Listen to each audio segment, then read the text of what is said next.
Please welcome Shannon Schuyler.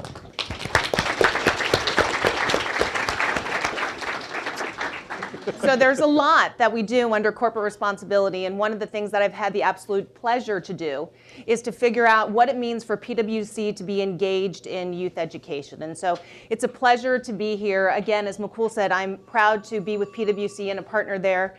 And for the last 16 years, my father, who is an educator, and every single person in my family has been an educator but me, and they have said, what are you going to do? What are you going to do? Here you've worked at this big company that takes in somewhere around $10 billion a year in revenues, and what are you going to do to give back to the education system? And I've been questioning this every Sunday at 7 p.m. when my dad and I talk. And finally, last year, we started to think about what would this really mean? And after talking to a lot of people, we figured out what could we actually do that harnesses our skills? What are we known for? What are we good at? And if we were to turn just the people starting in the US, so 39,000 people, to do one thing to make an impact, what would that be? And when we started to look at the research and look at what was out there, we said, you know what? Financial literacy. We can help in that area. We can partner with schools. We can look at government. We can say, this is what we can offer you that you might not have. And so that's where this whole notion, you'll hear it over the course of the next couple of days, Earn Your Future came from. Our idea of how do you pull together knowledge, how do you pull together partners, how do you collaborate to say that this is a skill that our students need. This is something that 13 states have mandated. This is something that 80% of the teachers are saying we want to teach it in school, but we don't have the tools to do it. How could we put that investment into making that happen? And so that's what we've done. But this is something you can't do alone. I mean, we don't know anything about education. And my dad reminds me of that too, every Sunday, about the complexities of school systems and how they get money and what that looks like when you're a principal and you're a superintendent and you're a teacher. And so we need your help to figure this out as we go, but we're in this for the long haul. So I think the first thing that's really important to let you know is this is important to us because it's who we are. People are our number one assets. We don't make anything, right? So we have 39,000 people in the US, about 200,000 globally, and their knowledge is what drives our business. And not only that, but we bring on, in the US alone, about 5,000 campus hires a year. 5,000. Think about that. Think about being in one of our offices and you suddenly have 1,000 new college students. It's a rough October, and they all come in. But having that group really become a part of our culture and what does that look like is really important. And not only are they coming to us, but they're going to other organizations. And if they don't have a firm understanding of the basics in finance for them personally, as well as for clients, that's how we end up in these huge economic situations because people aren't informed. And if we can be a part of that solution versus part of the problem, that's what we want to do. And so we're putting our money and our time to that. And so our $160 million commitment is one that's good for us, but we think is also good more broadly. It's also something that we need to look at, that we can't do this alone, as I said. And so how do we work with government? We don't know how to work with government. How do we work with teachers?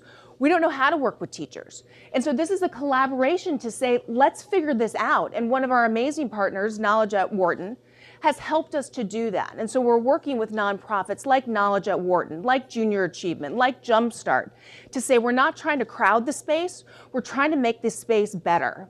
And how do we collaborate and how do we share and how do we take what you need and bake that in, and how do we take what's not out there and make it out there?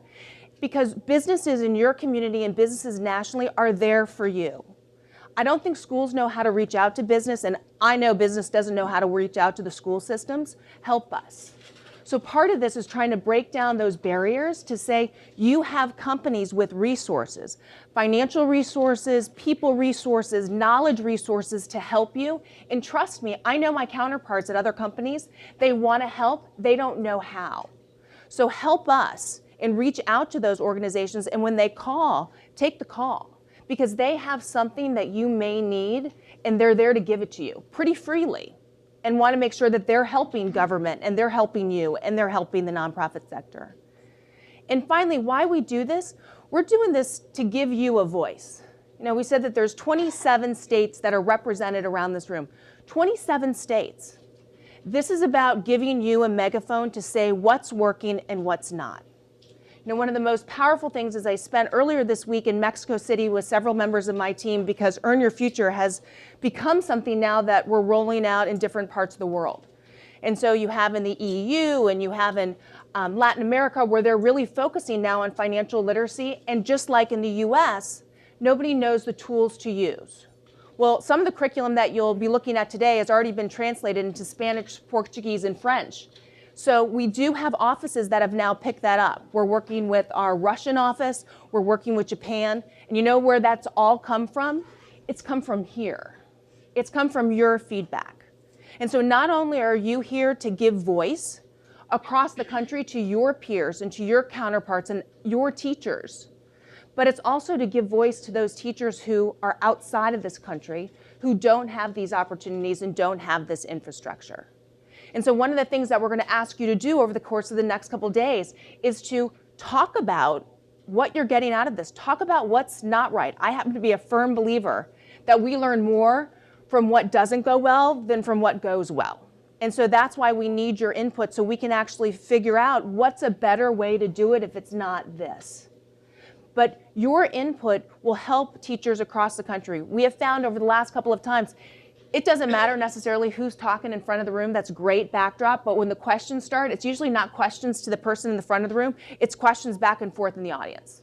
And that's what this should be about. This should be about the networking in the downtime, the networking in the hallways. How do you use this related to Common Core? How do you tuck this in your social studies class? How do you make this real in your computer classes? That's what the power of this is together. And so I would really challenge you over the next couple of days that, yes, this is your weekend. And I'm sorry that your weekend is spent in here, but I'm not sorry about giving the opportunity to be taught by some pretty amazing faculty here at Wharton. I know one of the reasons I love to come is to hear the things that I would not have gotten myself because I wouldn't have had the opportunity to sit in this audience. And so embrace that and take that back to people who aren't there.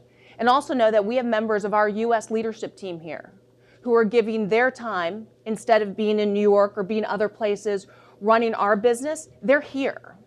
They're here to talk to you about the importance of leadership, to talk to you about the importance of financial responsibility. Embrace that.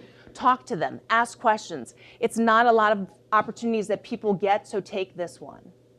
And so please make sure that you're giving us your feedback. Make sure that you realize that this is about giving you voice. If you have ideas, if you have suggestions, if you want to see and if you want a better, clearer understanding of how this is impacting a teacher in another country, let us know. Because we hope at the end of this weekend, you now become our advocates. You now go out there and you're amongst the 450, 500 strong who can help continue to amplify this message further and further.